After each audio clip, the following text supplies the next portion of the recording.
On September 11, 2001, nearly 3,000 innocent Americans were intentionally murdered. Over 1,000 soldiers have died and thousands more have been maimed or wounded. We dedicate this video to their memory and to the capture, trial, and punishment of those responsible. Please join us in a prayer or moment of silence in tribute to them. In its final report, the 9/11 Commission ignored the following significant facts and questions that conflict with that report's conclusions. Why did a third skyscraper at the World Trade Center that was not hit inexplicably collapse? Building 7 at the World Trade Center was never hit by an airplane and had no significant fire. It was 47 stories high. It was constructed of steel.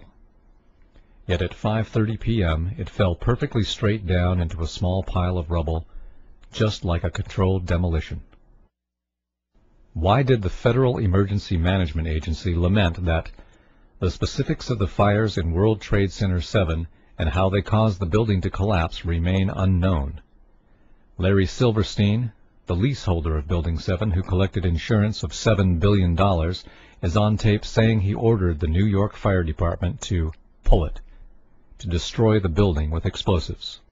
In October of 2001, Scientific American told us that they just don't build them as tough as the World Trade Center.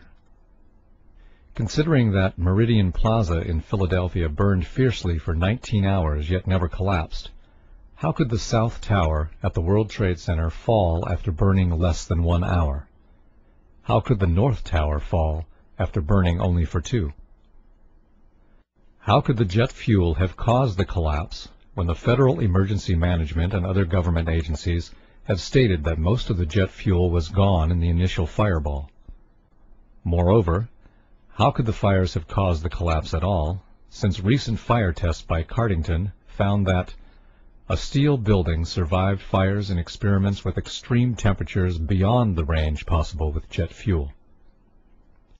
Since the black smoke coming from the buildings means that the fire was oxygen-starved and could not have reached its maximum temperature of 1,800 degrees Fahrenheit, and steel melts at a much higher temperature of 2,500 degrees Fahrenheit, nearly 700 degrees hotter than the maximum temperature of the fire, how could cleanup crews have found melted steel in the basements? How could, days later, NASA satellite images show hot spots in the buildings that still exceeded the maximum temperatures possible? Explosives like C4, however, create temperatures of 3,000 degrees Fahrenheit, which easily melt steel. Why did Fire Engineering magazine tell us that no steel building has ever been destroyed by fire, that the World Trade Center investigation was a half-baked farce? Why was all of the important evidence illegally destroyed, some before the investigation began? Why was $40 million spent to investigate Clinton's sex life while only $600,000 was spent on investigating the World Trade Center fires and subsequent collapse? Why did the entire 9/11 Commission spend only $15 million while expenditures on Clinton's lies exceeded $65 million? How could the airliner's impact have caused the collapse when wind gusts from storms had at times been greater than the impact of the airliners? Neither tower was bent, nor did they creak or groan at any time. Firefighters said they seemed sound and reported that there were no fires they couldn't control. How could the building collapse at the maximum speed of gravity? Each floor hit should have slowed the fall, just as if you drop a steel ball from the roof, it would fall faster without resistance.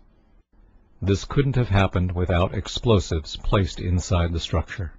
How could the concrete encased in a steel-framed pan with 2 layers of carpet over it, riveted inside columns of steel beams, welded together in a network with steel bands, be pulverized? How could steel beams and clouds of finely pulverized concrete come shooting out of the buildings at hundreds of miles an hour, traveling all the way to New Jersey? This is only possible with explosives. The buildings fell rapidly, according to the 9/11 Commission, because the bolts, rivets, and steel framework were weakened by the fire. If so, Then how could the concrete be pulverized and ejected at high speed, since the force to do that is greater than the force needed to shear the weakened steel, bolts, and rivets? How could the twin towers fall straight down when the damage and resulting fires were only to one corner, two sides? Only the tops of the twin towers should have fallen, and they should have fallen over, not straight down. In fact, the top of one tower did fall over onto Building 4, so there was no building weight to crush the floors below. So what caused the collapse of those floors? How could a hijacker find and hit the Pentagon whose flight instructor said, "I'm still to this day amazed that he could have flown into the Pentagon. He could not fly at all"? How could a pilot this bad have the flight controllers comment, "The steep turn was so smooth, it's clear there was no fight for control going on"? The complex maneuver suggests the hijackers had better flying skills than many investigators first believed. Why did NORAD fail to stop the attackers 4 times on September 11, 2001, 3 times after they knew the planes were hijacked and intent on mass murder? How could this happen when NORAD had successfully intercepted off-course and suspected hijackings 67 times during the year prior to 9/11, according to the Associated Press on August 13, 2002? Why did Condoleezza Rice lie that the U.S. had no idea that terrorists would use hijacked airliners when Richard Cheney was commanding war games on 9/11, chasing phantom hijacked aircraft? Why were our Air Force planes diverted from intercepting the real hijacked airplanes?